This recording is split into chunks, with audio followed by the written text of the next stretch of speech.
Good afternoon, everyone. I would first like to thank AIOS and Dr. Feroz ma'am for giving me the opportunity to speak. So today I'm going to present a case of contracted socket in a child, the journey. So contracted socket, as previous speaker has mentioned about, so I will directly jump to this case. So a 4-year-old child, male child, was referred to our tertiary eye care center with the history of right eye enucleation done elsewhere without implant when the child was 2 years old. The indication being right eye unilateral retinoblastoma. Post enucleation, the child received 9 chemo reduction cycles, considering that they must have thought it would be a orbital retinoblastoma. But pre-enucleation MRI we have reviewed, it doesn't show any orbital tumor, and histopathological report also doesn't. It was not conclusive, and there was no history of post-inoculation radiation given to the child. So during the first visit to our clinic, our hospital, the child was put with a conformer and was asked to follow up at every 3 months interval. But meanwhile, the child lost follow up and for the 2 years, and he presented to us after 2 years. So this is the clinical photograph of the child when he presented to us. Based on the Krishna classification, we can appreciate that there is superior and inferior fornices are shallow. There is deep superior sulcus. Medial and lateral fornices are very shallow. Surface and conjunctiva is healthy, but there is inadequate volume. So based on the Krishna classification, we have graded the socket as grade 3 socket going into the grade 4. So pre-operatively, we have done MRI. So this is the T2 weighted MRI, coronal section and axial section, which are showing extraocular muscle, which we can clearly appreciate, and there is no residual tumor. So what are the challenges in management of the contracted socket in a post-enucleation retinoblastoma children?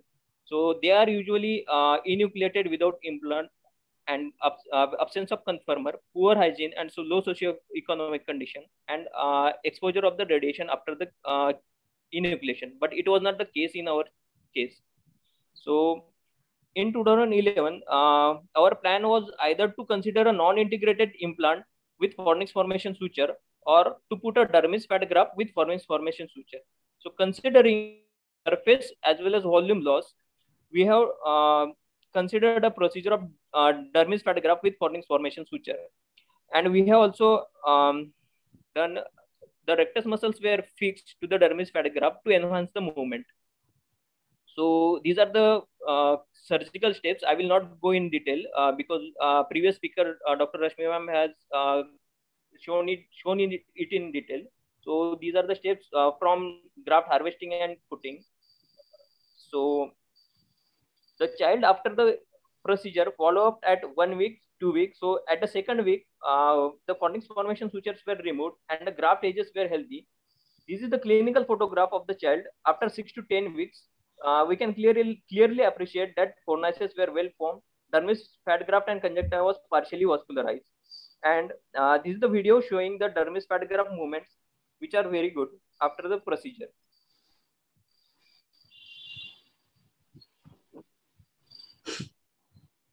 So post-operatively, after the 12 months, the patient followed up. So during this visit, we don't have any picture of the socket, but in this clinical photograph, we can appreciate nicely fitted prosthesis, but it was little bit larger size and it was non-customized one. So as per the retinoblastoma follow-up protocol, the child has visited every yearly from 5 years to 10 years, and this is the 10-year follow-up of the child, in which we can appreciate that fornices are well formed, dermis fat graft is well vascularized, and there is mild sagging. So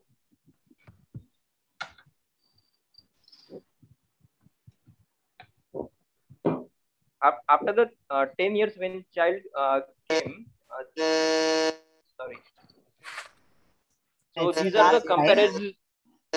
These are the comparison of pre-operative and post-operative follow-up of the patient of 10 years.